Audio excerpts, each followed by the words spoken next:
हमारा क्या कह रहा है। देखिए, निम्न में से किसने बिहार के भागलपुर जिले में विक्रमशिला विश्वविद्यालय का निर्माण करवाया था। ठीक है, तो इम्पोर्टेंट प्रश्न है फ्रेंड्स, ये जो है कि आपके बिहार स्पेशल में पूछा जा सकता है, क्योंकि आपके बिहार SCERT के बुक्स में दिया गया है हिस्ट्री में। ठीक है, तो निम्न में से किसने बिहार के भागलपुर जिले में विक्रमशिला विश्वविद्यालय का निर्माण करवाया था। क्या फ्रेंड्स देवपाल था, या धर्मपाल, या महिपाल, या उपर्युक्त में से एक से अधिक, या उपर्युक्त में से कोई नहीं। ठीक है, तो फ्रेंड्स देखिए, बिहार के भागलपुर जिले में विक्रमशिला विश्वविद्यालय का निर्माण फ्रेंड्स धर्मपाल के द्वारा जो है कि किया गया था। ठीक है, तो यहाँ पर फ्रेंड्स आपका ऑप्शन नंबर जो है कि बी बिल्कुल राइट आंसर हो जाएगा। ठीक है, यहाँ पर फ्रेंड्स देखिए, ये आपके जो है कि बिहार SCERT की बुक में हिस्ट्री में दिया गया है। और यहाँ पे सबसे पहले यहाँ पे अब हम लोग देख लेते हैं। देखिए फ्रेंड्स, यहाँ से देखिए, मैं हाईलाइट भी जो है कि किया हूँ। यहाँ से देखिएगा, देखिए धर्मपाल ने जो है कि आज के भागलपुर जिले में विक्रमशिला विश्वविद्यालय का निर्माण करवाया था। तो यहाँ से ये प्रश्न जो है कि बनाया गया था। अब फ्रेंड्स, इससे एक स्टेप आगे और एक स्टेप पीछे की जानकारी अगर आप लेना चाहेंगे तो देखिए, पाल वंश के बारे में यहाँ पर दिया गया है। देखिए, जो है कि भारत के बिहार एवं बंगाल में पाल वंश का उदय हुआ था। ठीक है, इस वंश का संस्थापक कौन था, तो गोपाल था, जिसका चयन जो है कि स्वयं वहाँ की जनता ने किया था। देखिए, गोपाल के बाद धर्मपाल, देवपाल एवं महिपाल अनेक ऐसे राजा हुए जिन्होंने उत्तरी भारत में एक मजबूत राज्य के रूप में उभरने का प्रयास किया। ठीक है, तो यहाँ से था, और यहाँ से देखिए संभवतः बिहार का मुंगेर इनकी राजधानी हुआ करती थी। ठीक है, तो यहाँ से फ्रेंड्स प्रश्न जो है कि बनाया गया था। अब देखिए, आगे हम लोग बढ़ते हैं दूसरे प्रश्न की तरफ। निम्न में से कब federation of India chambers of commerce and industry FICCI की स्थापना की गई थी। ये फ्रेंड्स आपके देखिए बिहार SCERT की बुक में जो है कि हिस्ट्री में ये जो है कि आपका दिया गया है। ठीक है, तो federation of India chambers of commerce and industry FICCI की स्थापना कब की गई थी। क्या फ्रेंड्स 1928 में, या 1926 में, या 1927 में, या उपर्युक्त में से एक से अधिक, या उपर्युक्त में से कोई नहीं। ठीक है, तो यहाँ पर फ्रेंड्स देखिए 1927 में फ्रेंड्स FICCI यानी कि federation of India chambers of commerce and industry की स्थापना की गई थी। ऑप्शन नंबर फ्रेंड्स यहाँ से जो है कि सी बिल्कुल राइट आंसर हो जाएगा। और यहाँ से इसके बारे में हम लोग देख लेते हैं। आपके जो है कि बिहार SCERT की बुक में हिस्ट्री में दिया गया है। देखिए, यहाँ से 1920 के दशक से ही GD बिड़ला भारतीय उद्योगपतियों का एक संघ बनाना चाहते थे। इस उद्देश्य से सन 1927 में federation of India chambers of commerce and industry FICCI की स्थापना की गई थी। तो यहाँ से फ्रेंड्स बिहार SCERT की बुक में हिस्ट्री में दिया गया है, क्लास जो है कि आपके 7th में। ठीक है, तो यहाँ से भी प्रश्न आपके एग्ज़ाम में बन सकता है। और फ्रेंड्स देखिए, आप कंफ्यूज मत होइए। देखिए, प्रश्न अगर आपको ये नहीं पता कि प्रश्न आपके TRE 1, TRE 2 और TRE 3 में कहाँ से पूछे जा रहे हैं, तो फ्रेंड्स आपका जो है कि TRE 4.0 भी जो है कि निकलना मुश्किल हो जाएगा। अगर आपने वो वीडियो नहीं देखी है तो आप जो है कि हमारे चैनल पे वीडियो के सेक्शन में जाइएगा, वहाँ से फ्रेंड्स आपको हिस्ट्री, साइंस और ज्योग्राफी ये तीनों सब्जेक्ट TRE 1, TRE 2 और TRE 3 के जो है कि प्रूफ के साथ में दिखाया गया है।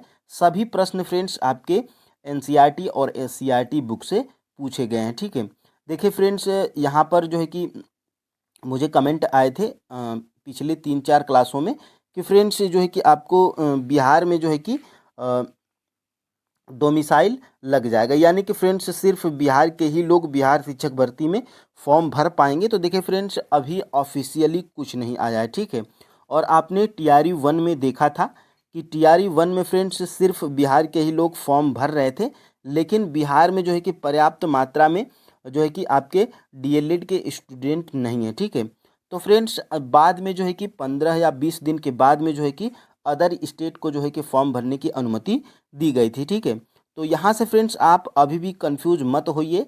टीआरई 4.0 में शिक्षक भर्ती में जो है कि उम्मीद बहुत कम है। ठीक है, अगर आप फ्रेंड्स अभी से हताश हो जाएंगे और पढ़ेंगे नहीं तो देखिए फ्रेंड्स जो है कि तैयारी पॉसिबल नहीं हो पाएगी। ठीक है, आप जो है कि लगे रहिए, बाद में डोमिसाइल लागू होगा या नहीं उस पर आप जो है कि नोटिफिकेशन आने के बाद ही गौर किया जाएगा। लेकिन फ्रेंड्स बहुत ही कम जो है कि चांस है कि डोमिसाइल नीति लागू हो। ठीक है, क्योंकि बिहार में जो है कि डीएलएड के स्टूडेंट बहुत कम है। ठीक है, यहाँ पर फ्रेंड्स देखिए तीसरा प्रश्न हमारा क्या कह रहा है, बंगाली नाटक नील दर्पण पुस्तक बिना किसी लेखक के नाम से कब छपी थी।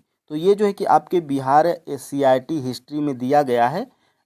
बंगाली नाटक नील दर्पण पुस्तक बिना किसी लेखक के नाम से कब छपी थी, क्या 1862 में या जो है कि 1860 में या 1901 में या उपर्युक्त में से एक से अधिक या उपर्युक्त में से कोई नहीं। ठीक है, तो यहाँ से फ्रेंड्स 1860 में जो है कि बंगाली नाटक जो था ये नील दर्पण, ये जो है कि बिना लेखक के नाम से छापी गई थी। ठीक है, और यहाँ से option number B right answer हो जाएगा। और यहाँ से देख लेते हैं, यहाँ से देखिए निम्न में से किसने बंगाली नाटक नील दर्पण पुस्तक का अंग्रेजी में अनुवाद किया था। यानी कि ये प्रसिद्ध पुस्तक है नील दर्पण, ये बंगाली नाटक है नील दर्पण।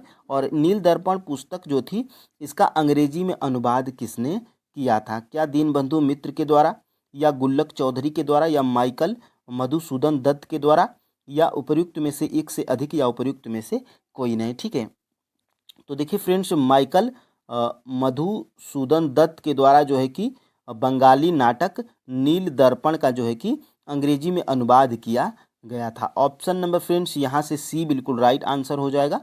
और यहाँ से जब आप देखेंगे, देखिए आपके बिहार एससीईआरटी के बुक में यहाँ पर दिया गया है। थोड़ा सा फ्रेंड्स अगर आप इसको जूम करके देखेंगे तो देखिए नील दर्पण और इसको घेर के बढ़िया तरीके से दिया गया है बिहार एससीईआरटी की बुक में। देखिए नील की खेती के कारण किसानों को जो कठिनाई हो रही थी उसे उस समय के एक बंगाली नाटक नील दर्पण में अच्छे तरीके से दिखाया गया है।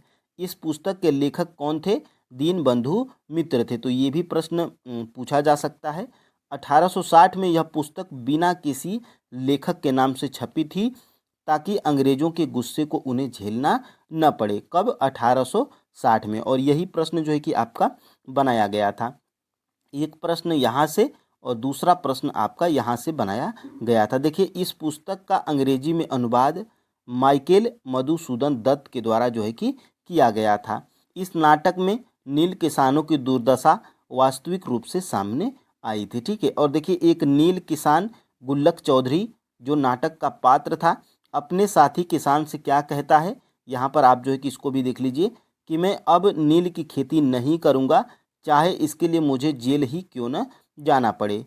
भीख मांग कर खा लूँगा, अगर सरकार ने ज़्यादा तंग किया तो गांव को छोड़ दूंगा, लेकिन अब नील की खेती नहीं करूँगा। ठीक है, तो ये आपने जो है कि देखा था।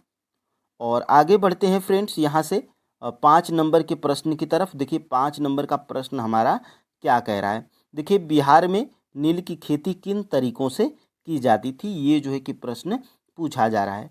क्या जिरात या असामी बार या तीन कठिया या उपर्युक्त में से एक से अधिक या उपर्युक्त में से कोई नहीं। तो फ्रेंड्स देखिए यहाँ पर जो है कि आपका राइट आंसर सबसे पहले क्या है, उपर्युक्त में से एक से अधिक। ऑप्शन नंबर जो है कि डी बिल्कुल राइट आंसर हो जाएगा।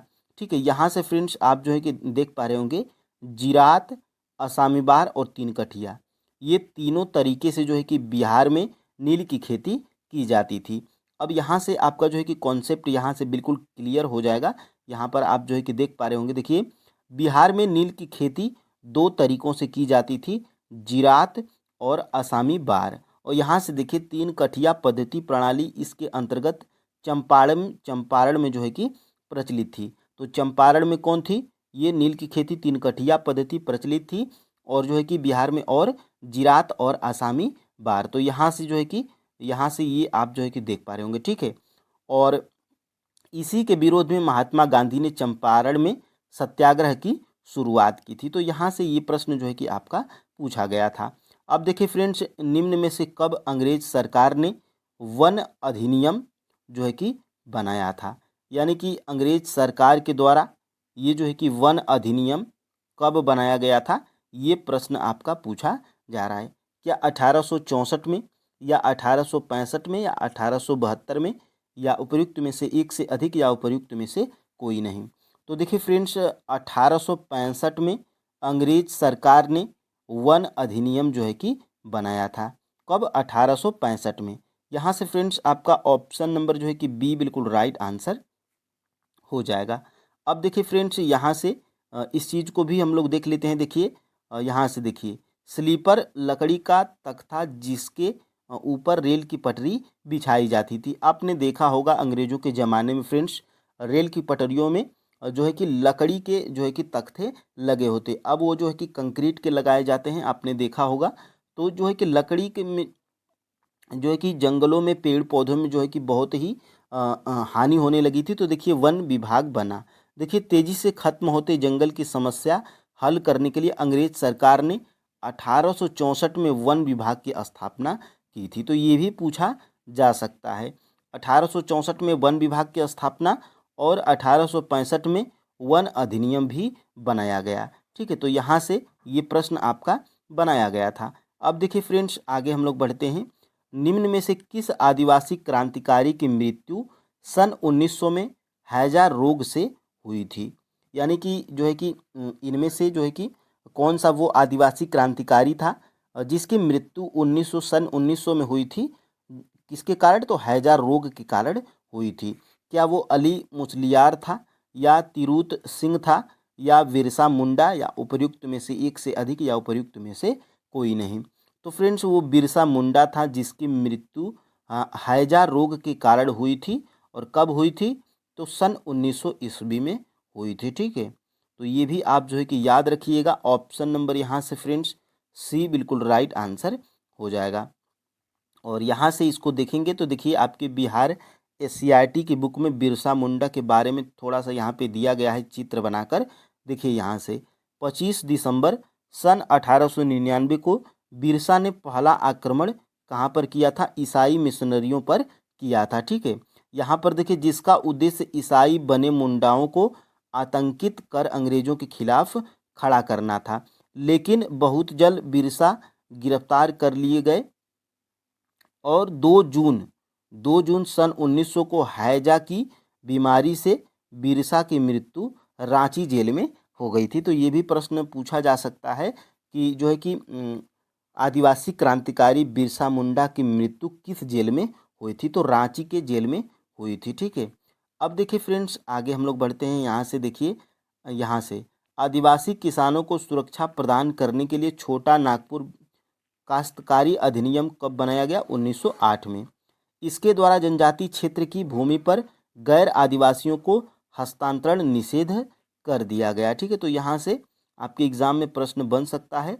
और देखिए फ्रेंड्स, यहाँ से गिंडालियों ने अंग्रेजी सरकार की दमनकारी कानून को नहीं मानने का भाव जनजातियों में जगाकर गांधी जी के किस आंदोलन से जनजाति आंदोलन को जोड़ने का प्रयास किया था? यहाँ से फ्रेंड्स देखिए, गिंडालियू क्या थी? तो एक रानी थी। ठीक है, और बिहार एससीईआरटी बुक में जो है कि इनका जिक्र भी किया गया है। देखिए, गिंडालियू ने अंग्रेजी सरकार की दमनकारी कानून को नहीं मानने का भाव जनजातियों में जगाकर गांधी जी के किस आंदोलन से जनजाति आंदोलन को जोड़ने का प्रयास किया था? क्या वो असहयोग आंदोलन था, या खेड़ा आंदोलन था, या जो है कि सविनय अवज्ञा आंदोलन था, या उपर्युक्त में से एक से अधिक, या उपर्युक्त में से कोई नहीं? तो फ्रेंड्स, वो सविनय अवज्ञा आंदोलन था। ऑप्शन नंबर यहाँ से फ्रेंड्स सी बिल्कुल राइट आंसर हो जाएगा। और यहाँ से इनके बारे में भी देख लेते हैं। देखिए, बिहार एससीईआरटी की बुक में दिया गया है। यहाँ से देखिए, ये हैं आपकी कौन? तो रानी गिंडालियू। देखिए यहाँ से साफ तौर पे जो है कि यहीं से मैं जो है कि प्रश्न को बनाया था। देखिए, गिंडालियू ने अंग्रेजी सरकार की दमनकारी कानूनों की अवज्ञा का भाव जनजातियों में जगाया, और इस तरह वह गांधी जी के सविनय अवज्ञा आंदोलन की मुख्य धारा से अपने आंदोलन को जोड़ने में सफल रही थी। कौन? तो रानी गिंडालियू। ठीक है। तो यहाँ से फ्रेंड्स देखिए, ये अगर प्रश्न आपके एग्जाम में बन जाता है तो मुझे कोई हैरानी नहीं होगी, क्योंकि फ्रेंड्स ये आपके बिहार CRT की हिस्ट्री में ये जो है कि दिया गया है। ठीक है, और आगे बढ़ते हैं फ्रेंड्स, यहाँ से 9 नंबर के प्रश्न को देख लेते हैं। निम्नलिखित में से किस व्यापारी ने 1854 में मुंबई में पहली सूती वस्त्र कारखाना स्थापित किया था? यानी कि जो 1854 में मुंबई में पहला सूती वस्त्र कारखाना स्थापित किया गया था, वो किस व्यापारी के द्वारा स्थापित किया गया था, ये प्रश्न जो है कि पूछा जा रहा है। क्या वो कावसजी नानाजी दाभार थे, या फिलाडेल्फिया, या फ्लैश लुइल, या उपयुक्त में से एक से अधिक, या उपयुक्त में से कोई नहीं? तो फ्रेंड्स देखिए, यहाँ से आपका ऑप्शन नंबर कौन सा सही है? ऑप्शन नंबर फ्रेंड्स ए बिल्कुल राइट आंसर है। ये कावसजी नानाजी दाभार जो थे, ये जो है कि 1854 में मुंबई में पहला सूती वस्त्र कारखाना स्थापित किए थे। इनके अन्य सहयोगी भी थे, लेकिन मुख्य नाम इनका ही था। ये देखिए, बिहार CRT हिस्ट्री के बुक में क्या दिया गया है, तो यहाँ से आपको जो है कि दिखाई भी दे रहा होगा। देखिए, सन 1854 में बम्बई में पहला सूती वस्त्र कारखाना कावसजी नानाजी दाभार नामक एक पारसी व्यापारी ने स्थापित किया था। कौन से व्यापारी थे? तो पारसी व्यापारी थे। यहाँ से फ्रेंड्स प्रश्न आपके एग्जाम में बन सकता है। अब देखिए फ्रेंड्स, आगे हम लोग बढ़ते हैं। All India trade union Congress AITUC की स्थापना कब की गई थी? तो जो फ्रेंड्स, जो all India trade union Congress था AITUC, उसकी स्थापना कब की गई थी? क्या 1818 में, या 1947 में, या 1938 में, या उपयुक्त में से एक से अधिक, या उपयुक्त में से कोई नहीं? तो देखिए फ्रेंड्स, यहाँ से जो है कि उपयुक्त में से कोई नहीं आपका जो है कि राइट आंसर हो जाएगा, क्योंकि friends all India trade union Congress AITUC की स्थापना सन 1920 में की गई थी। ठीक है, कब? तो सन 1920 में, जो कि 1920 आपका किसी भी ऑप्शन में नहीं है। ठीक है, तो उपयुक्त में से कोई नहीं आपका जो है कि राइट आंसर हो जाएगा। और यहाँ से फ्रेंड्स आप जो है कि देख पा रहे होंगे, यहाँ से बिहार CRT की बुक में हिस्ट्री में दिया गया है। इससे पूरे देश के मजदूरों में एकता की भावना आई थी। ठीक है, जिससे प्रेरित होकर सन 1920 में ही मजदूरों ने all India trade union AITUC नामक संगठन बनाया, जो मजदूरों के हितों की रक्षा करने वाली संस्था बनी। तो यहाँ से ये प्रश्न जो है कि आपका बनाया गया था और पूछा भी जा सकता है। ठीक है, अब देखिए फ्रेंड्स, आगे 1857 की क्रांति का नेतृत्व इलाहाबाद से किसने किया था? देखिए फ्रेंड्स, TRE 1 हो, TRE 2 हो, या TRE 3 हो, 1857 की क्रांति से एक या दो प्रश्न जरूर बनता है। ठीक है, चाहे वो 1 to 5 का जो है कि एग्ज़ाम हो, वो या 6 to 8 का, या 9 to 10, 11 12 TGT PGT, सभी में फ्रेंड्स 1857 की क्रांति से प्रश्न पूछा जा रहा है। ठीक है, तो देखिए 1857 की क्रांति का नेतृत्व इलाहाबाद से जो है कि किसने किया था? क्या वो अजीमुल्ला थे, या खान बहादुर खान थे, या नाना साहब और तात्या टोपे थे, या उपयुक्त में से एक से अधिक, या उपयुक्त में से कोई नहीं? ठीक है, तो फ्रेंड्स मौलवी लियाकत अली इलाहाबाद से जो है कि 1857 की क्रांति से नेतृत्व किए थे। कौन फ्रेंड्स? तो मौलवी लियाकत अली। कौन थे? लियाकत अली थे। ध्यान से जो है कि आप देखिएगा, और अभी जो है कि इसको दिखाऊंगा तो स्क्रीनशॉट ले लीजिएगा। तो उपर्युक्त में से जो है कि कोई नहीं आपका यहाँ से राइट आंसर हो जाएगा, ऑप्शन नंबर ई। अब देखिए, ये आपके जो है कि यहाँ से आप स्क्रीनशॉट ले लीजिएगा। यहाँ से देखिए, जो मैं प्रश्न बनाया था सिर्फ उसी को हाईलाइट किया हूँ। देखिए, लियाकत अली 1857 की क्रांति में इलाहाबाद से जो है कि नेतृत्व किए थे। बनारस के जो है कि विद्रोह में भी इनका जो है कि योगदान रहा था। ठीक है, और देखिए बिहार से जगदीशपुर से कौन थे? कुंवर सिंह थे। खान बहादुर खान कहाँ थे? बरेली से। मौलवी अहमद उल्ला, ये फैज़ाबाद से। अजीमुल्ला कहाँ से थे? फतेहपुर से। और रानी लक्ष्मीबाई एवं तात्या टोपे झांसी एवं ग्वालियर से। बेगम हजरत महल जो कि लखनऊ से। नाना साहब एवं तात्या टोपे कानपुर से।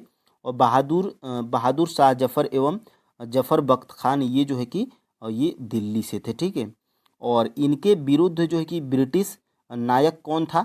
तो ये जो है कि देखिए जैसे यहाँ से लियाकत अली के बारे में देख लेते हैं, तो इनके विरुद्ध जो है कि कर्नल नील जो है कि लड़ाई किया था। तो यहाँ से आप स्क्रीनशॉट ले लीजिए, आप एक नज़र इसको जो है कि देख लीजिएगा।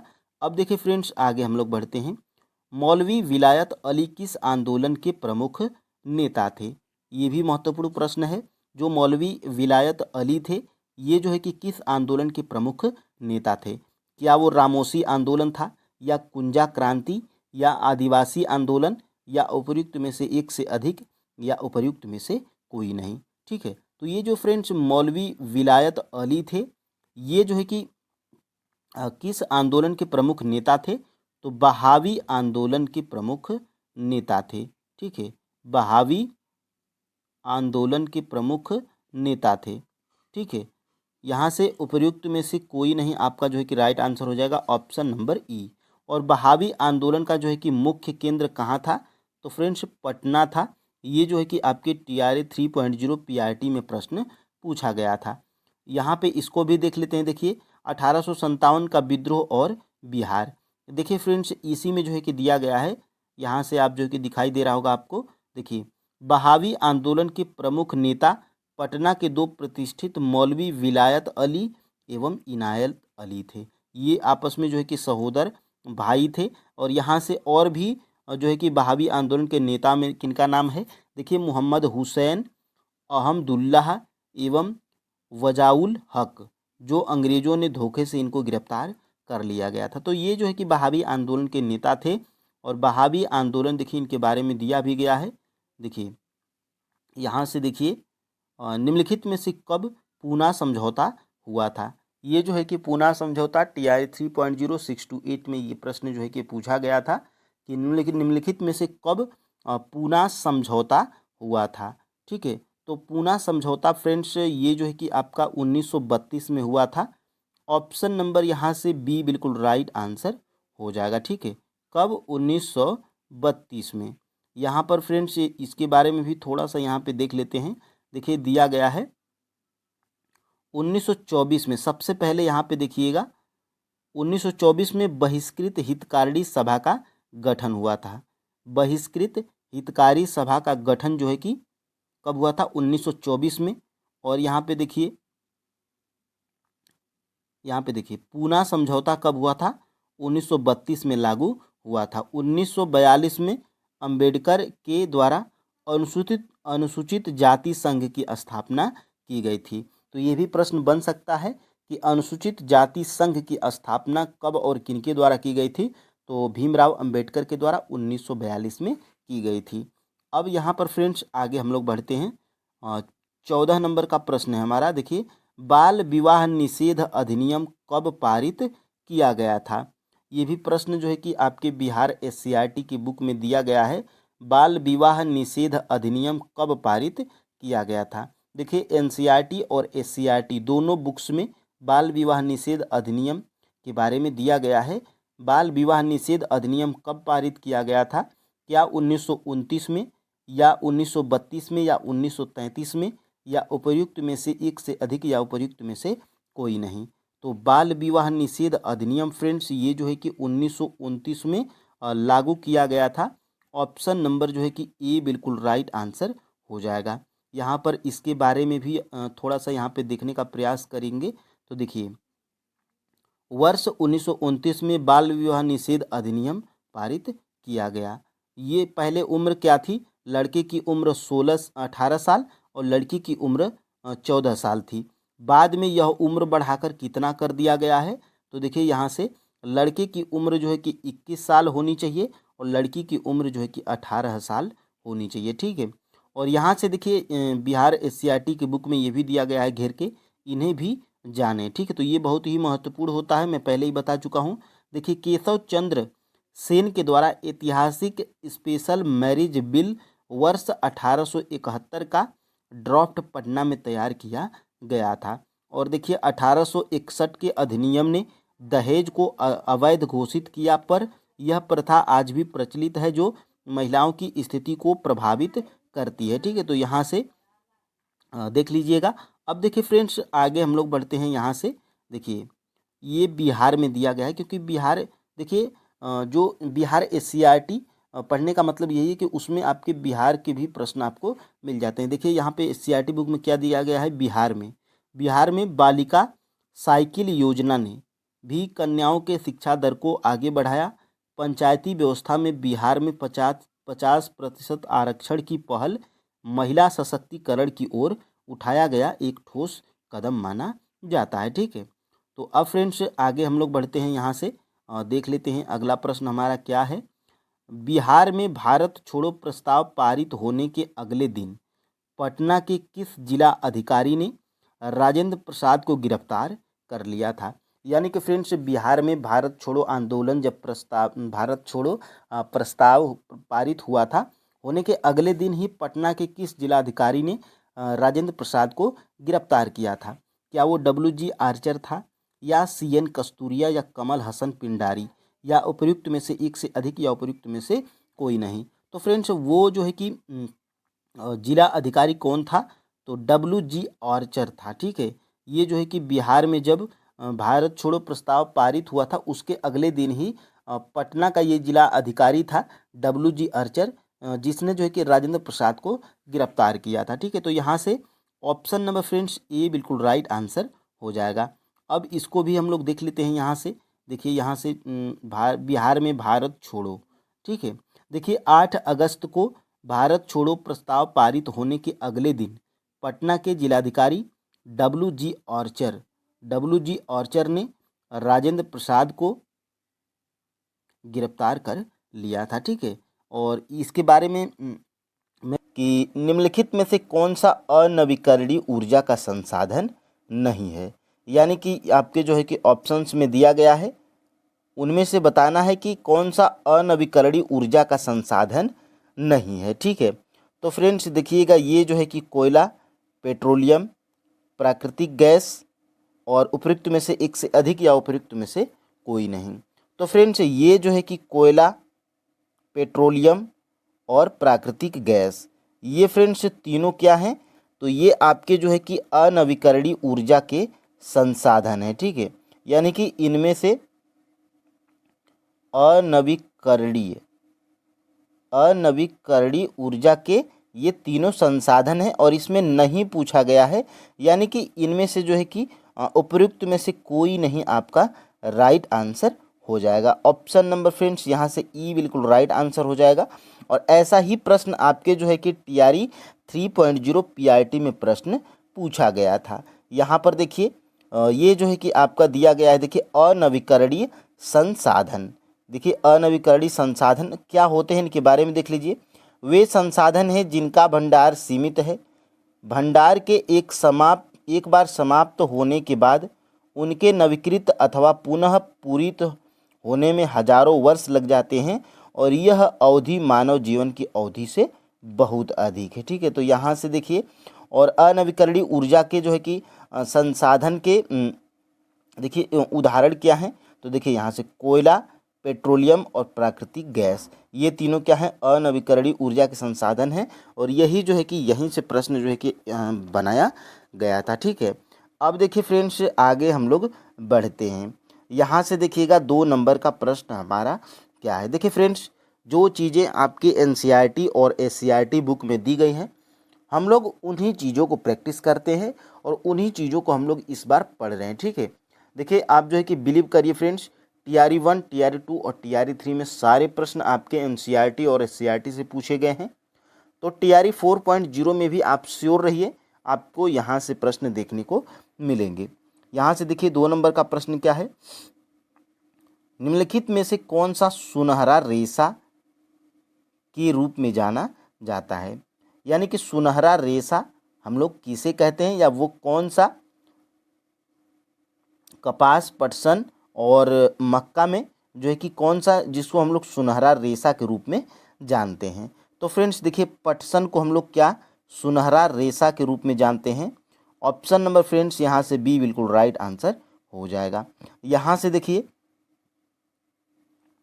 पटसन के बारे में यहाँ पर दिया गया है, देखिए इसको सुनहरा रेशा के रूप में जाना जाता है। यह जलोढ़ मृदा में अच्छे ढंग से विकसित होता है, और यहाँ से देखिए इसे उच्च तापमान, भारी वर्षा, आर्द्र जलवायु की आवश्यकता होती है। यह फसल उष्णकटिबंधीय क्षेत्रों में उगाई जाती है। किसकी? पटसन की। भारत और बांग्लादेश पटसन के अग्रणी उत्पादक देश हैं। तो ये फ्रेंड्स आपको जानकारी होना चाहिए, ठीक है। अब देखिए फ्रेंड्स आगे हम लोग बढ़ते हैं। यहाँ से देखिए कॉफ़ी का अग्रणी उत्पादक देश कौन सा है? तो फ्रेंड्स कॉफ़ी का जो है कि अग्रणी उत्पादक देश कौन सा है? भारत, ब्राज़ील, रूस या उपयुक्त में से एक से अधिक या उपयुक्त में से कोई नहीं। तो फ्रेंड्स देखिएगा कॉफ़ी का अग्रणी उत्पादक देश हमारा जो है कि ब्राज़ील है। ऑप्शन नंबर फ्रेंड्स बी बिल्कुल राइट आंसर हो जाएगा, ठीक है। देखिए भारत में भी जो है कि कॉफ़ी का उत्पादन होता है, लेकिन ब्राज़ील से कम होता है, तो इसलिए हम लोग ब्राज़ील को यहाँ पे वरीयता देंगे। यहाँ पर देखिए फ्रेंड्स आपके जो है कि एनसीईआरटी बुक में ही यहाँ पर दिया गया है। देखिए पटसन के नीचे देखिए क्या दिया गया है? कॉफ़ी। देखिए इसके लिए गर्म एवं आर्द्र जलवायु और अपवाहित दोमट मृदा की आवश्यकता होती है। इस फसल की वृद्धि के लिए पर्वतीय ढाल अत्यधिक उपयुक्त होती है। और देखिए यहाँ से ब्राज़ील कॉफ़ी का अग्रणी उत्पादक है। इसके पश्चात कोलंबिया और भारत भी है, लेकिन सबसे ज़्यादा कहाँ पर जो है कि उत्पादन होता है इसका? तो ब्राज़ील में।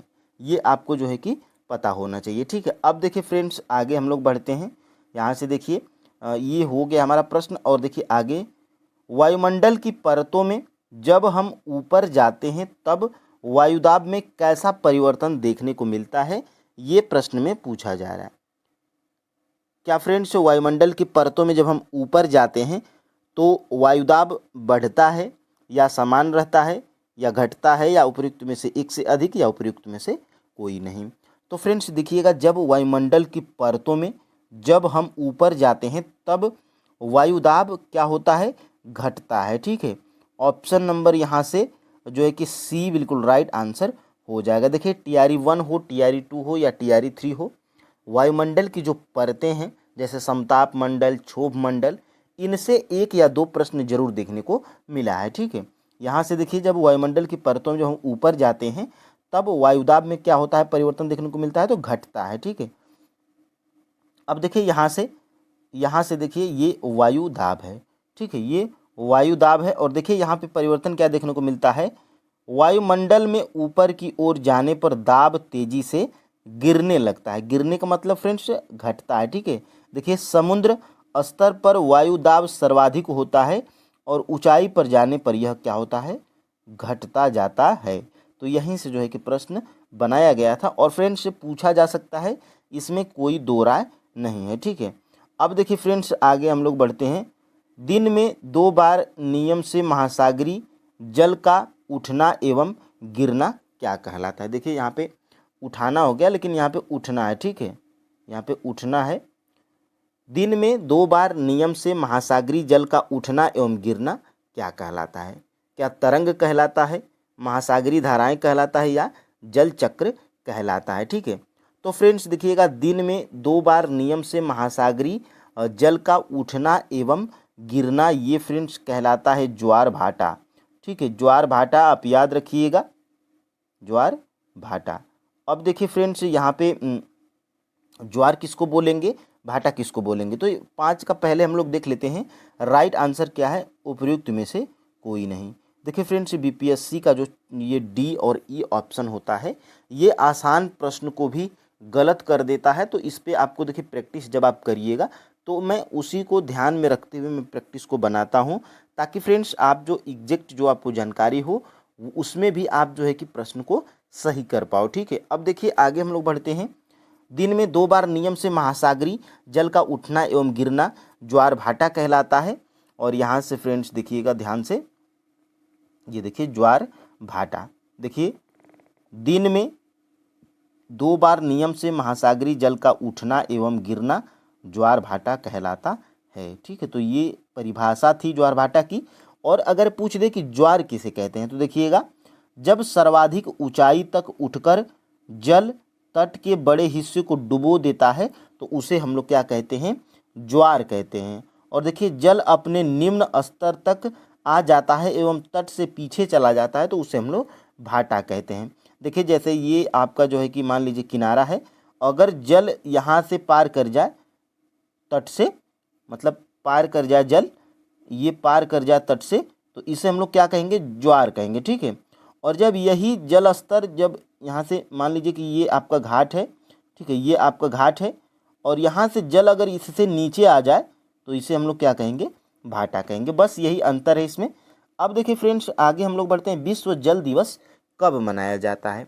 तो फ्रेंड्स देखिएगा, इसका प्रश्न का कराने का ये उद्देश्य था कि ये आपके एनसीईआरटी बुक में दिया गया है, विश्व जल दिवस कब मनाया जाता है। तो फ्रेंड्स विश्व जल दिवस जो है कि मनाया जाता है क्या, 22 अप्रैल को, 22 फरवरी को या 5 जून को। तो फ्रेंड्स देखिएगा, प्रैक्टिस में नंबर आपका कैसे बढ़ेगा, तो जब फ्रेंड्स आप जो है कि ऑप्शंस को अगर काटना जान जाए तो आराम से फ्रेंड्स आप प्रश्न को ज़्यादातर प्रैक्टिस में नंबर बढ़ा पाएंगे। देखिए प्रश्न जो है कि ऑप्शन कैसे काटा जाता है, तो देखिएगा सबसे पहले फ्रेंड्स एक से अधिक तो होगा नहीं ऐसे ऑप्शंस में, ठीक है, या तो उपयुक्त में से कोई नहीं होगा, या तो ए बी और C D, A B C और ई में से कोई हो सकता है और डी नहीं हो सकता है, क्योंकि ये जो दिवस है किसी एक ही दिन मनाया जा सकता है, तो इसलिए डी वाला ऑप्शन आपका पहले ही कट हो जाएगा, ठीक है। और देखिए 5 जून को क्या मनाया जाता है, पर्यावरण दिवस मनाया जाता है, ठीक है, ये पर्यावरण दिवस मनाया जाता है, पर्यावरण दिवस हो गया।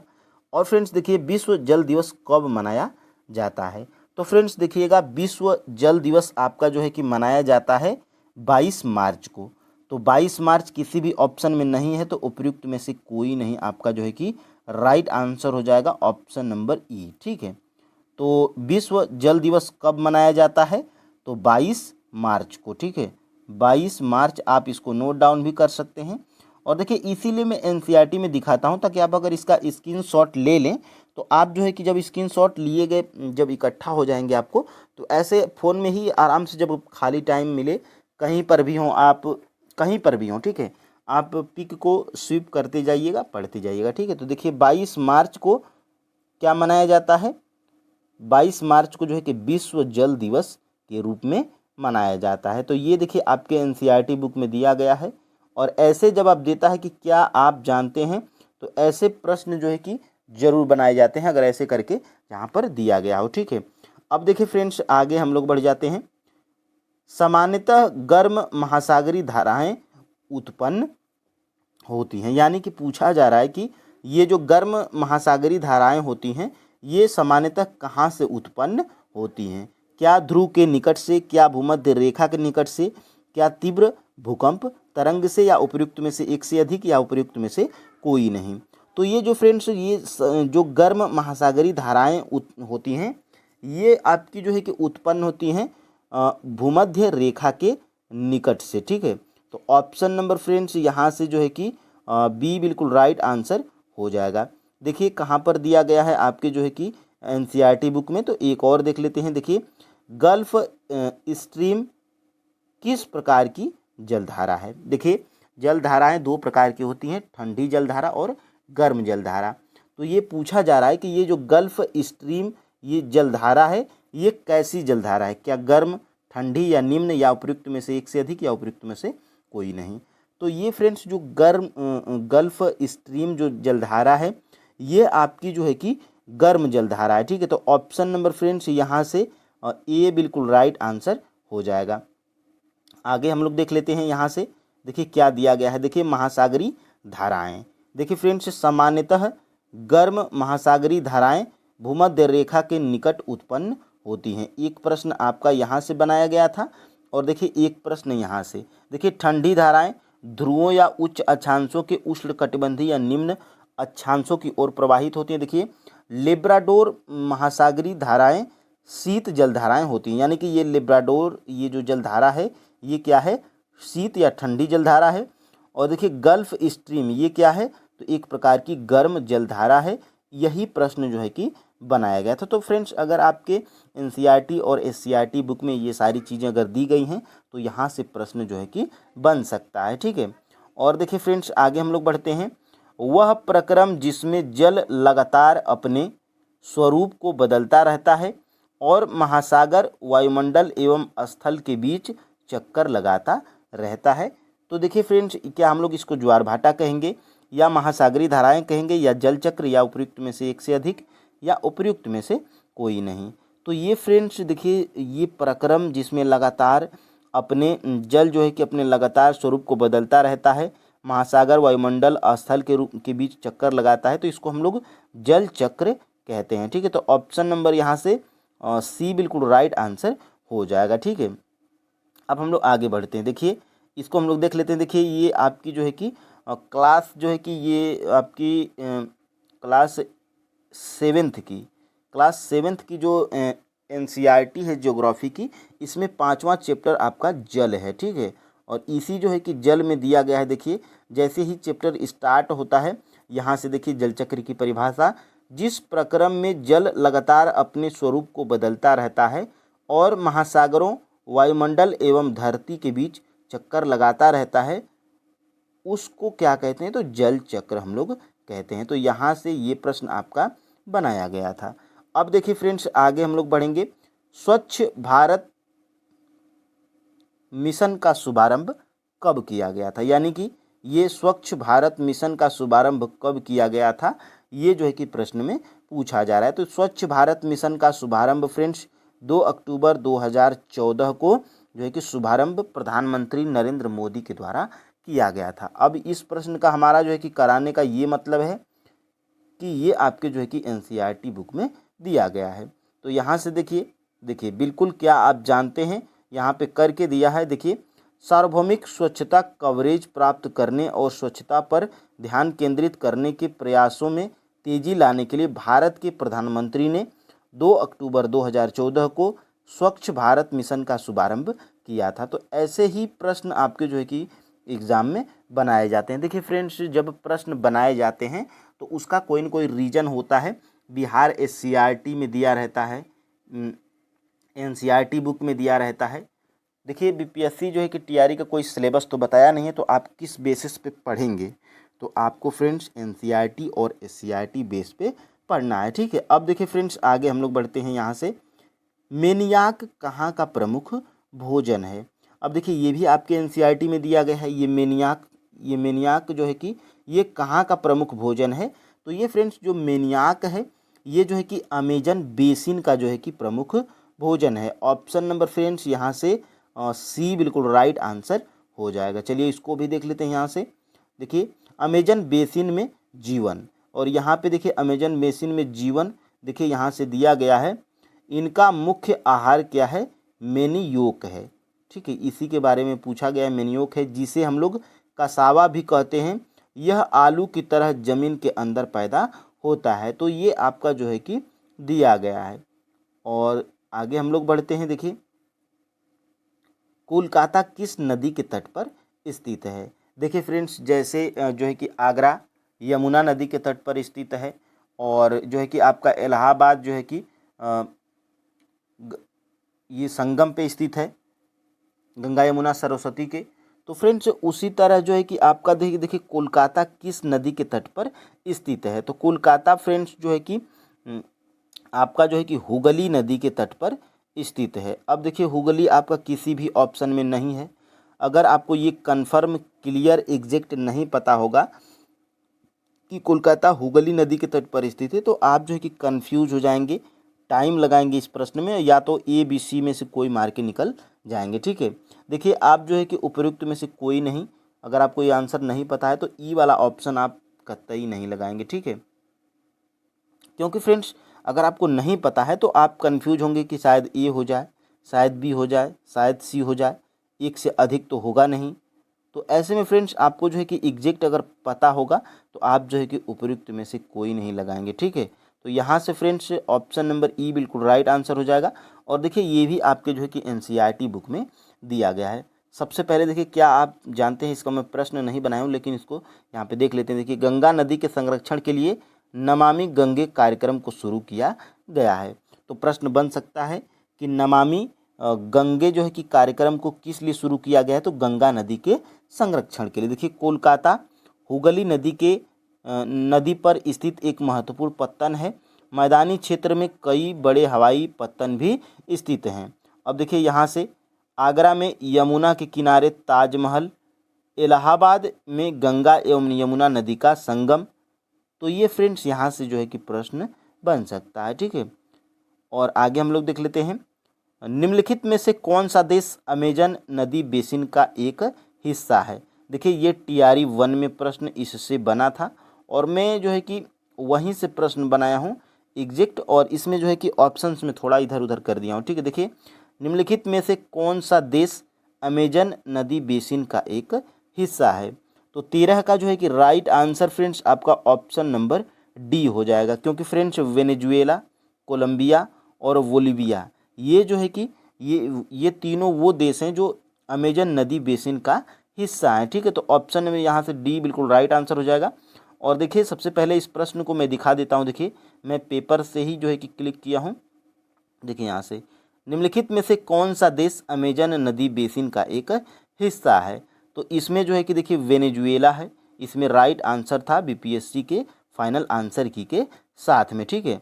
तो अब देखिए इस प्रश्न को देखिए कहाँ पर दिया गया, देखिए अमेजन बेसिन में जीवन। देखिए फ्रेंड्स मैं यहाँ पे हाईलाइट भी किया हूँ उन देशों को, आप ध्यान से देखिए। अमेजन नदी में बहुत सारी सहायक नदी मिलकर अमेजन बेसिन का निर्माण करती हैं। यह नदी बेसिन ब्राज़ील एक देश ये हो गया है, पेरू ये भी एक देश है, बोलिविया ये भी एक देश है, इक्वाडोर ये भी एक देश है, कोलंबिया ये भी देश है, वेनेजुएला ये भी देश है। तो ये आपको जो है कि देश याद रखना है, ठीक है। तो अमेजन नदी बेसिन का ये हिस्सा है, ठीक है। तो ये प्रश्न आपका यहाँ से बनाया गया था।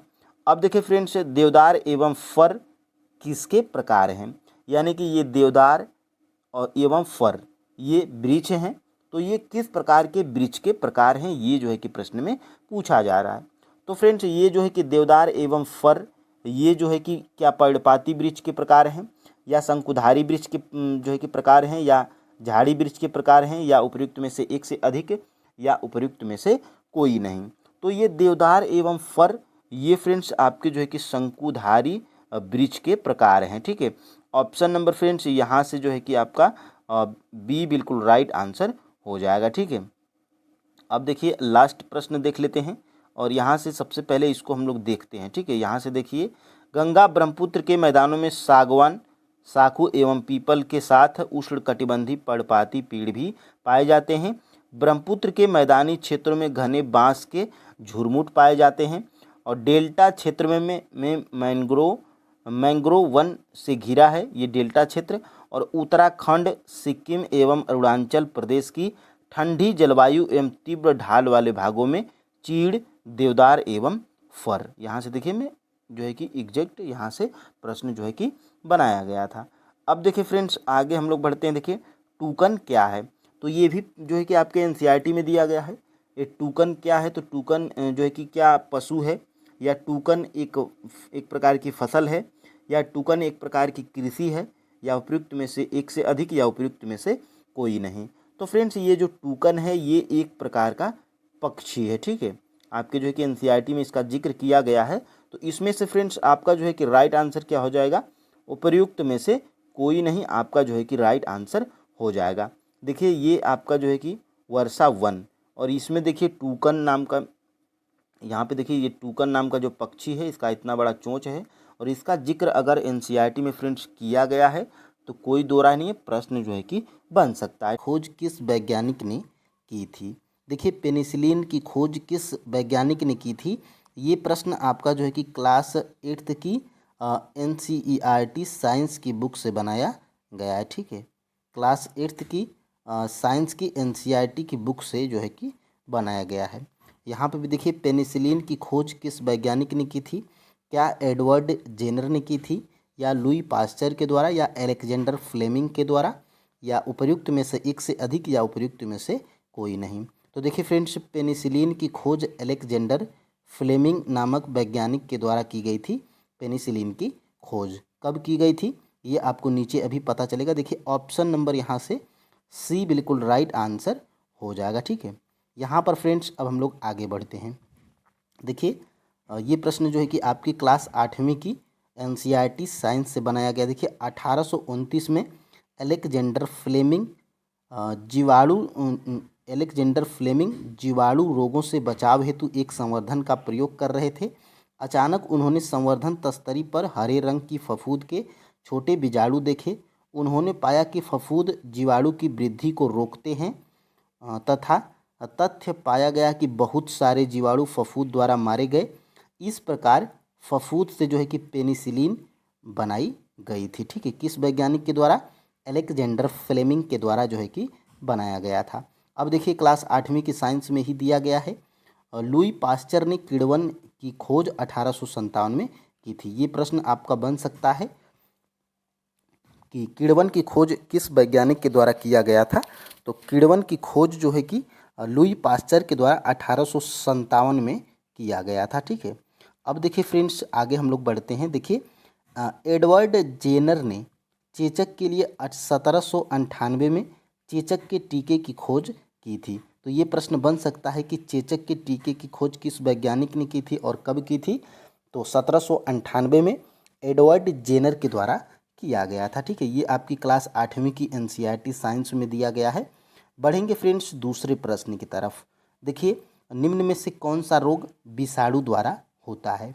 क्या चिकन पॉक्स विषाणु द्वारा होता है, या खसरा विषाणु द्वारा होता है, या पोलियो, या उपर्युक्त में से एक से अधिक, या उपर्युक्त में से कोई नहीं? तो देखिए फ्रेंड्स उपर्युक्त तीनों रोग, देखिए चिकन पॉक्स, खसरा और जो है कि पोलियो, ये तीनों रोग जो है कि विषाणु के द्वारा होने वाला रोग है। ठीक है, ऑप्शन नंबर यहाँ से फ्रेंड्स डी बिल्कुल राइट आंसर हो जाएगा, एक से अधिक। ऑप्शन नंबर डी बिल्कुल राइट आंसर हो जाएगा। और यहाँ से फ्रेंड्स देखेंगे ये भी आपके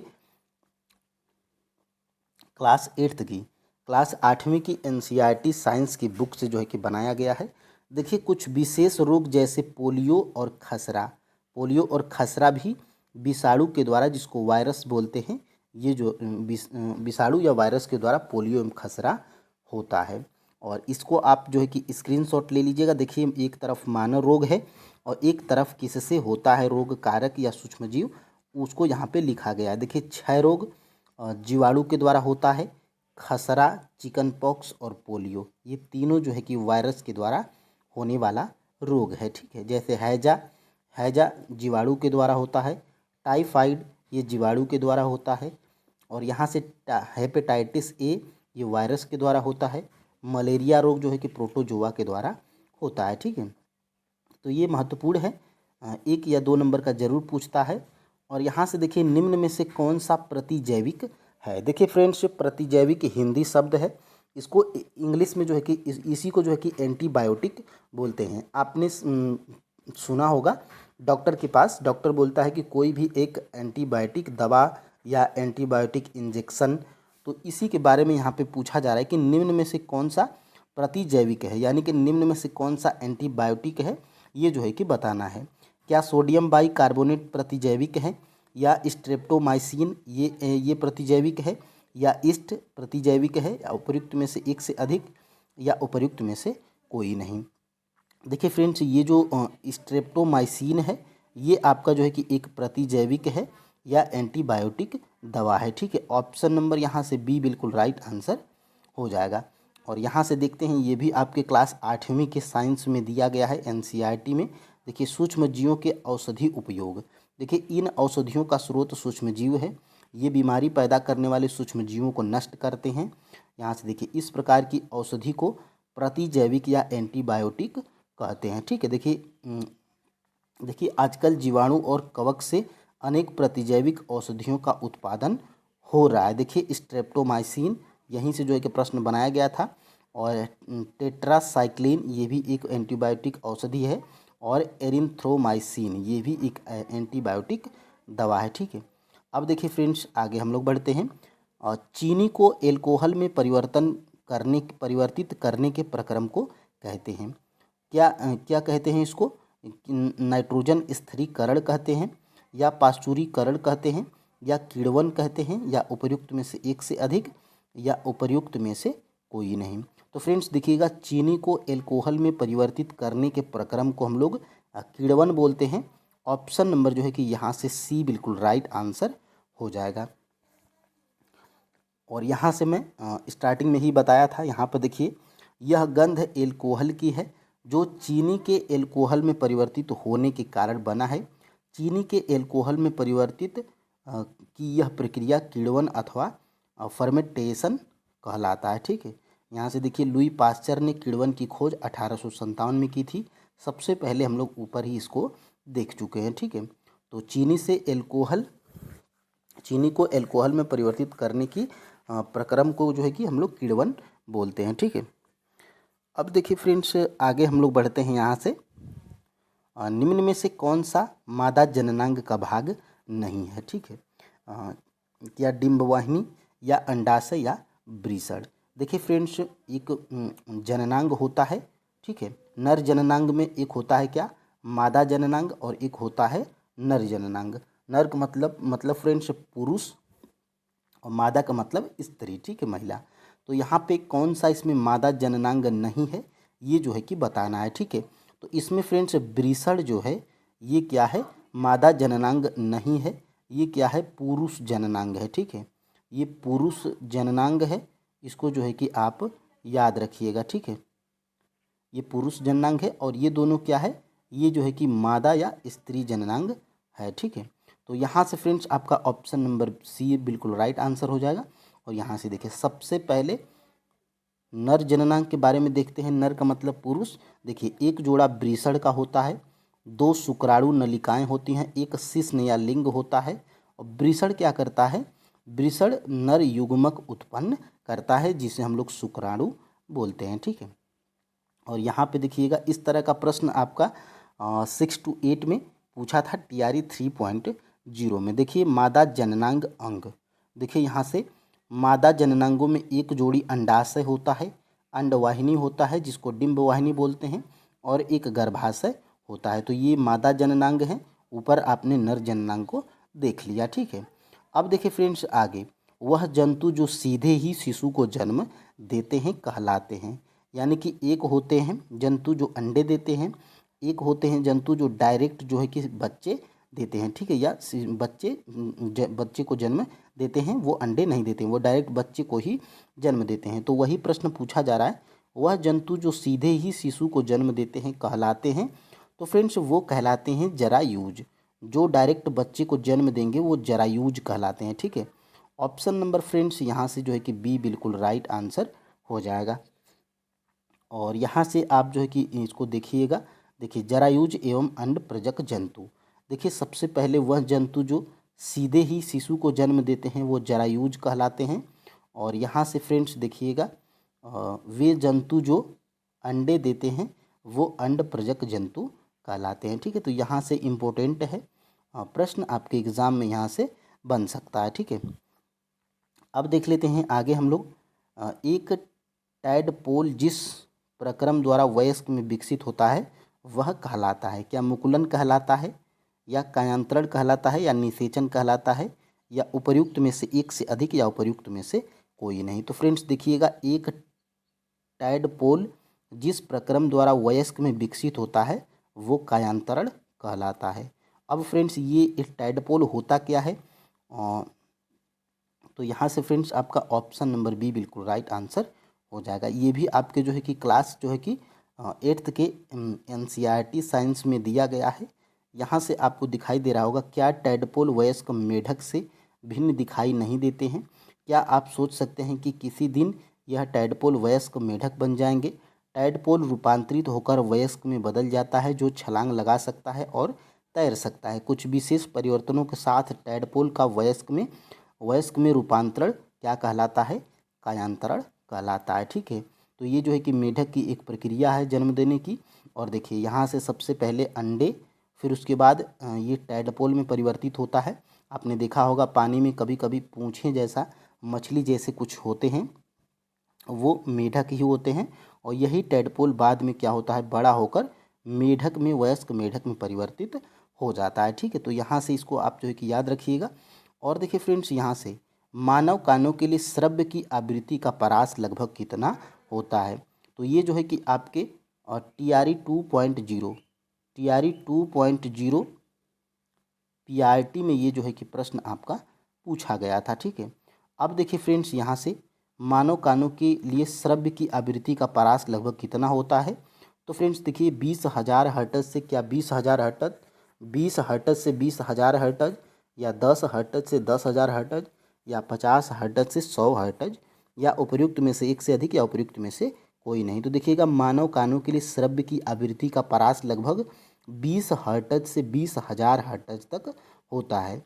यानी 20 से 20 हर्ट्ज का मतलब फ्रेंड्स, तो 20 हर्ट्ज से कम अगर ध्वनि होगी तो आप सुन नहीं पाएंगे मानव, और 20,000 हर्ट्ज से अधिक की ध्वनि होगी तो उसको भी हम लोग नहीं सुन पाएंगे। यानी कि 20 हर्ट्ज से 20,000 हर्ट्ज तक अगर होगी, यानी कि 20 हर्ट्ज से 20,000 हर्ट्ज के बीच में होगा, तब हम लोग जो है कि उस ध्वनि को सुन सकते हैं।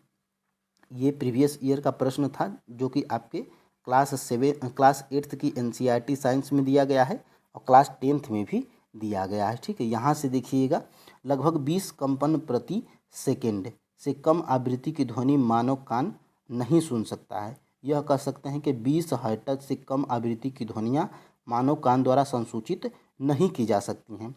ऐसी ध्वनियों को अश्रव्य ध्वनि कहते हैं। उधर लगभग 20,000 कंपन प्रति, यानी कि 20 के का मतलब 20,000 होता है। ठीक है, तो 20,000 हर्ट्ज से अधिक आवृत्ति की ध्वनियाँ भी मानव कान द्वारा संसूचित नहीं है। तो ये मैंने आपको ऊपर ही बता दिया था। और देखिए कुछ जंतु 20,000 हर्ट्ज से अधिक की आवृत्ति ध्वनियों को सुन सकते हैं। कुत्तों में यह क्षमता होती है। ठीक है, और पुलिसकर्मी उच्च आवृत्ति की ध्वनि उत्पन्न करने वाली सीटियों का उपयोग करते हैं जिसे कुत्ते सुन सकते हैं लेकिन मानव नहीं सुन सकते हैं। ठीक है, और यहाँ से फ्रेंड्स आगे हम लोग बढ़ते हैं।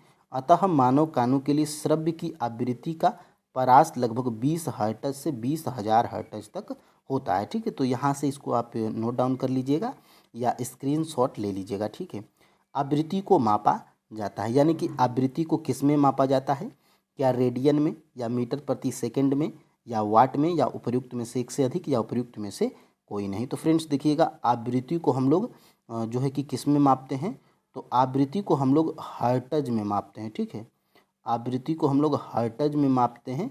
इसको HZ से जो है कि प्रदर्शित करते हैं या दर्शाते हैं। ठीक है, तो किसी भी ऑप्शन में नहीं है, तो उपर्युक्त में से आपका जो है कि कोई नहीं, राइट आंसर हो जाएगा ऑप्शन नंबर E। ठीक है, अब देखिए फ्रेंड्स इसको भी हम लोग देख लेते हैं। ये देखिए कहाँ पर पूछा गया है, तो यहाँ पर देखिए ये 65वीं BPSC प्री 2019 में, और यहाँ से एक और देखिए ये जो है कि 64वीं BPSC प्री 2018 में, यानी कि ये लगातार 2 वर्षों से पूछा जा रहा है ये प्रश्न था। ठीक है, देखिए आवृत्ति को मापा जाता है। देखिए फ्रेंड्स ये मैं BPSC के मेन सर्विस के एग्ज़ाम में, यानी कि BPSC के PCS के एग्ज़ाम में ये प्रश्न पूछा जा रहा है। मैं इसको आपको इसलिए दिखा रहा हूँ क्योंकि फ्रेंड्स अगर उतने बड़े एग्ज़ाम में ये प्रश्न पूछा जा रहा है तो आपके TRE के एग्ज़ाम में ये प्रश्न जो है कि अनिवार्य रूप से दोहराए जाएंगे। ठीक है, देखिए आवृत्ति को मापा जाता है ऑप्शन नंबर A हर्ट्ज में। ठीक है, तो इसको आप जो है कि देख लीजिएगा। और यहाँ से देखिए आवृत्ति का SI मात्रक भी हर्ट्ज होता है, इसलिए इसको हर्ट्ज में मापते हैं। हर्ट्ज में आवृत्ति को मापा जाता है, इसे HZ से दर्शाते हैं। एक सामान्य मनुष्य 20 हर्ट्ज से 20,000 हर्ट्ज तक की आवृत्ति के ध्वनि को सुनने में सक्षम होता है। ठीक है, अब देखिए फ्रेंड्स आगे हम लोग बढ़ते हैं। ध्वनि की तीक्ष्णता किसके द्वारा निर्धारित की जाती है। क्या ध्वनि की तीक्ष्णता जो है कि ध्वनि के वेग से निर्धारित की जाती है, या ध्वनि के आयाम से, या ध्वनि के तरंग दैर्ध्य से, या उपर्युक्त में से एक से अधिक, या उपर्युक्त में से कोई नहीं। तो फ्रेंड्स देखिएगा ध्वनि की जो तीक्ष्णता होती है ये जो है कि निर्धारित की जाती है ध्वनि के तरंग दैर्ध्य से। ठीक है, ऑप्शन नंबर यहाँ से फ्रेंड्स जो है कि C बिल्कुल राइट आंसर हो जाएगा। ठीक है, यहाँ से इसको आप जो है कि नोट डाउन कर लीजिएगा। और देखिए फ्रेंड्स ये मैं NCERT और SCERT बुक से जहाँ से प्रश्न बनाता हूँ या प्रीवियस ईयर इसलिए दिखाता हूँ ताकि फ्रेंड्स आप स्क्रीनशॉट ले लो, बाद में आप जो है कि अपने फ़ोन में जो है कि रिवीजन ऐसे स्वीप करके, जैसे फ़ोटो आप देखते हैं वैसे करके आप जो है कि डेली 15 प्रश्नों को, मान लीजिए सुबह में आपने पढ़ लिया, शाम को सोते टाइम एक बार आप जो है कि 15 प्रश्नों को देख लिए तो आपको रिवाइज हो जाता है। ठीक है, यहाँ से देखिए ध्वनि की तीक्ष्णता किसके द्वारा निर्धारित की जाती है, ऑप्शन नंबर C ध्वनि के तरंग दैर्ध्य के द्वारा। देखिए 68वीं BPSC प्री 2023 में ही ये प्रश्न जो है कि आपका पूछा गया था BPSC के मेन एग्जाम में, PCS के एग्जाम में। ठीक है, अब देखिए फ्रेंड्स आगे हम लोग बढ़ते हैं। मायोपिया वह बीमारी है जिससे व्यक्ति देख नहीं पाता है। देखिए मायोपिया मायोपिया मान लीजिए कि मायोपिया वह बीमारी है जिसमें मायोपिया जिस व्यक्ति को हो जाएगी तो वह व्यक्ति देख नहीं पाएगा। यानी कि कैसे क्या नहीं देख पाएगा? क्या वो दूर की वस्तुएं नहीं स्पष्ट रूप से नहीं देख पाएगा, या पास की वस्तुएं स्पष्ट रूप से नहीं देख पाएगा, या पास की तथा दूर की दोनों की वस्तुएं स्पष्ट रूप से नहीं देख पाएगा, या उपर्युक्त में से एक से अधिक, या उपर्युक्त में से कोई नहीं। तो देखिए मायोपिया होता क्या है? तो मायोपिया फ्रेंड्स निकट दृष्टि दोष का ही ये इंग्लिश है। ठीक है, निकट दृष्टि दोष को ही हम लोग मायोपिया बोलते हैं इंग्लिश में। और निकट दृष्टि दोष वाले व्यक्ति में, जिसको निकट दृष्टि दोष रहेगा, वो निकट की वस्तु को तो देख लेगा, लेकिन फ्रेंड्स ये दूर की वस्तु को नहीं देख पाता है स्पष्ट रूप से। ठीक है, तो ऑप्शन नंबर यहाँ से जो है कि ए बिल्कुल जो है कि राइट आंसर हो जाएगा। ठीक है, यहाँ से फ्रेंड्स इसको भी देख लेते हैं। ये देखिए आपका जो है कि कहाँ पर पूछा गया था, तो बीपीएससी टीआरई के एग्जाम में। देखिए बीपीएससी स्कूल टीचर 11-12 वाले एग्जाम में 15/12/2023 को ये प्रश्न पूछा गया था। मायोपिया वह बीमारी है जिसमें व्यक्ति देख नहीं पाता है। ऑप्शन नंबर ए, दूर की वस्तुएं स्पष्ट रूप से नहीं देख पाता है, जिस व्यक्ति को मायोपिया नामक या निकट दृष्टि दोष नामक बीमारी हुई रहती है। ठीक है, और यहाँ पे ये भी देख लीजिए। देखिए मायोपिया निकट दृष्टि दोष को ही बोलते हैं। ठीक है, में नज़दीक की वस्तु को स्पष्ट देख लेता है लेकिन दूर की वस्तु को स्पष्ट रूप से नहीं देख पाता है। और देखिए जिसको निकट दृष्टि दोष रहेगा उस व्यक्ति के चश्मे में अवतल लेंस जो है कि अगर का उपयोग करेंगे तो इसका जो है कि निवारण किया जा सकता है। ठीक है, तो यहाँ से प्रश्न पूछा जा सकता है। और यहाँ से देखिए अवतल दर्पण द्वारा बनाया गया प्रतिबिंब वास्तविक उल्टा और वस्तु के आकार के बराबर होता है। वस्तु की स्थिति कैसी होनी चाहिए? यानी कि फ्रेंड्स आपके पास एक अवतल लेंस है, उसमें आप वस्तु को कहाँ पर रखेंगे कि प्रतिबिंब वास्तविक उल्टा और वस्तु के आकार के बराबर का बने। ठीक है, क्या फोकस पर रखेंगे या वक्रता के केंद्र पर रखेंगे या फोकस और वक्रता केंद्र के बीच रखेंगे। ठीक है, तो यहाँ से वक्रता केंद्र के बीच में रखेंगे वस्तु को। ठीक है, अवतल दर्पण में वस्तु को वक्रता के केंद्र पर रखेंगे तो प्रतिबिंब हमें कैसा मिलेगा? वास्तविक मिलेगा, उल्टा मिलेगा और वस्तु के आकार के बराबर का मिलेगा, न छोटा न बड़ा, बिल्कुल बराबर का मिलेगा। ठीक है, तो ऑप्शन नंबर यहाँ से बी बिल्कुल राइट आंसर हो जाएगा। ठीक है, अब देख लेते हैं आगे इसको। देखिए ये कहाँ पर पूछा गया है, तो देखिए ये 69वीं बीपीएससी प्री।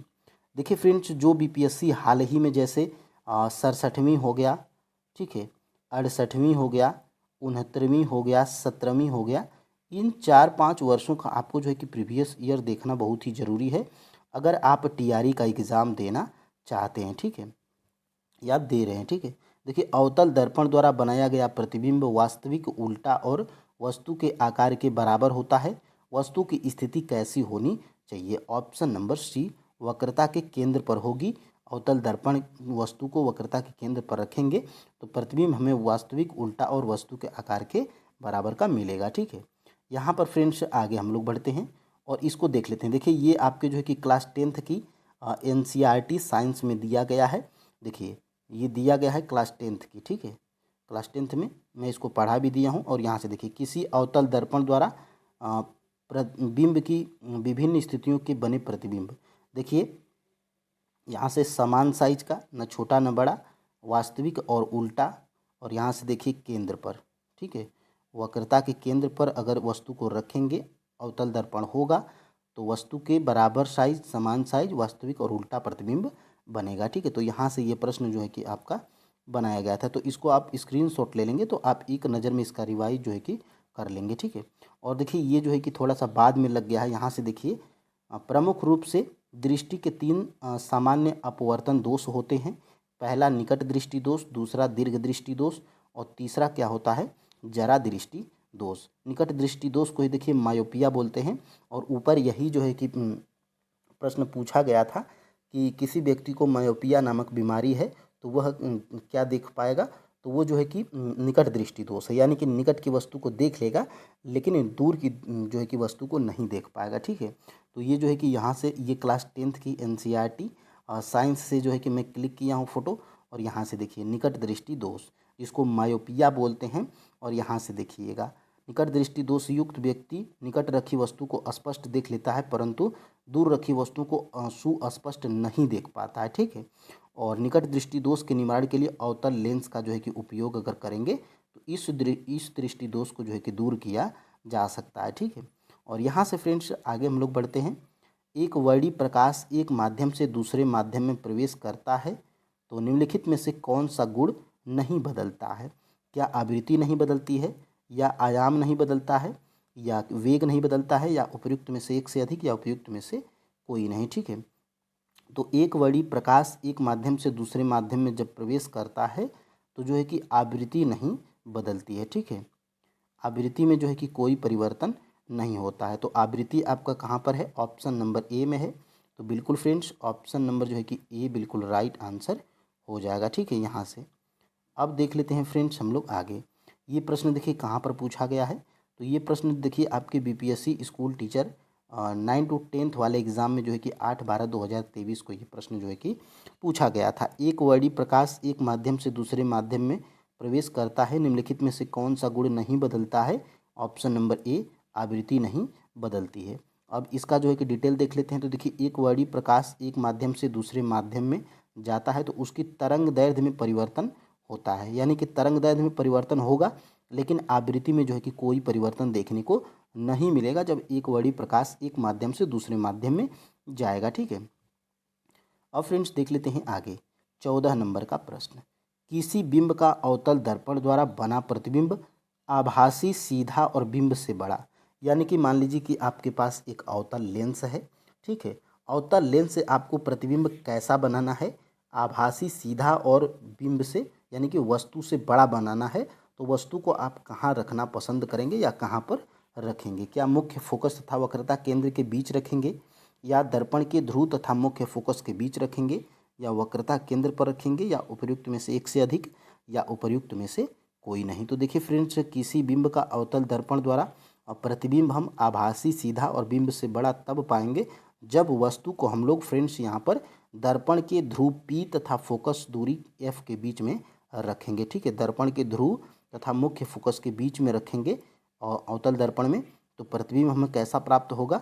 आभासी, सीधा और बिंब से बड़ा, ठीक है। ये मैं ऊपर आपको बता चुका हूँ। और यहाँ से देखिए सबसे पहले देखिए फोकस दूरी को F से दर्शाते हैं, ध्रुव को P से दर्शाते हैं और वक्रता केंद्र को C से दर्शाते हैं, ठीक है। तो P ध्रुव है और यहाँ से देखिए ध्रुव और फोकस दूरी के बीच में रखेंगे, दर्पण के पीछे रखेंगे तो देखिए बड़ा बनेगा और यहाँ से देखिएगा ये बड़ा भी बनेगा और आभासी और सीधा भी बनेगा और अवतल दर्पण यहाँ पर है, ठीक है। तो ये मैं ऊपर भी बता चुका हूँ। और यहाँ पे देखिए केंद्र पर रखेंगे तो समान साइज का बनेगा, न बड़ा न छोटा बनेगा, वास्तविक और उल्टा बनेगा। तो यहाँ से 2 प्रश्न मैं बनाया था, दोनों प्रश्न आपके एग्जाम में बन सकता है, ठीक है। अब देखिए फ्रेंड्स आगे सोनार तकनीक निम्न में से देखिए सोनार तकनीक में किन तरंगों का उपयोग होता है? इस तरह का प्रश्न सोनार तकनीक से संबंधित आपके TRE 3.0 री एग्ज़ाम PIT में प्रश्न पूछा था। तो सोनार तकनीक में किन तरंगों का उपयोग होता है? क्या सोनार तकनीक में एक्सरे तरंगों का उपयोग होता है, या इंफ्रारेड तरंगों का उपयोग होता है, या माइक्रोवेव तरंगों का उपयोग होता है, या उपयुक्त में से एक से अधिक, या उपयुक्त में से कोई नहीं? तो देखिए फ्रेंड्स जो ये आपकी होती हैं सोनार तकनीक जो होता है, इसमें फ्रेंड्स जो है कि अल्ट्रासोनिक तरंगों का उपयोग किया जाता है, ठीक है। किसका? अल्ट्रासोनिक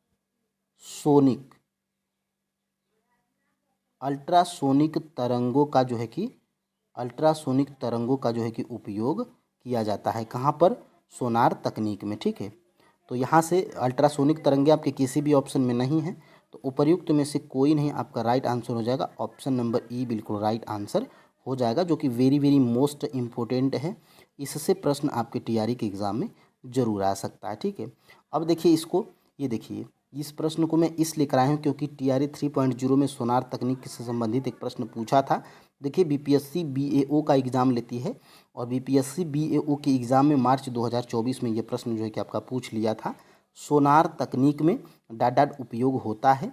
ऑप्शन नंबर डी उपयुक्त में से कोई नहीं, क्योंकि फ्रेंड्स अल्ट्रासोनिक तरंगों का उपयोग होता है सोनार तकनीक में, ठीक है। अल्ट्रासोनिक तरंगों का जो है कि उपयोग होता है। ठीक है, तो यहाँ से फ्रेंड्स देखिए सोनार, देखिए सोनार का फुल फॉर्म क्या है, साउंड नेविगेशन एंड रेजिंग।